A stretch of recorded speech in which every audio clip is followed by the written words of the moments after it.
Cantonment হয়ে বনানী দিয়ে আসার পথে এই যে রিক্সাওয়ালা মামা যাচ্ছে, আমি একটু ভিডিও করলাম। অনেক নাইস বিউটিফুল রোড,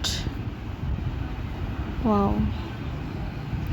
ওইদিকে অনেক সুন্দর, যখনই ঘুরতে যাবেন অনেক ভালো লাগে। আমার ভীষণ ভালো লাগে ঘুরতে।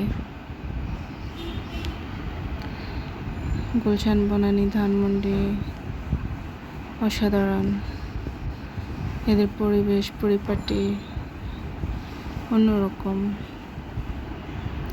সবুজ শ্যামল ভরা, অসাধারণ।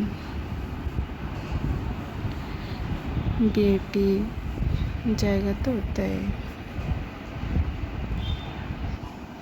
এই যে গাড়িগুলো যাচ্ছে আসতেছে, বাইক যাচ্ছে, সিএনজি যাচ্ছে, প্রাইভেট কার যাচ্ছে, বাস যাচ্ছে। অনেক সুন্দর লাগে, মনটা ভালো হয়ে যায়, এক কথা কি বলবো।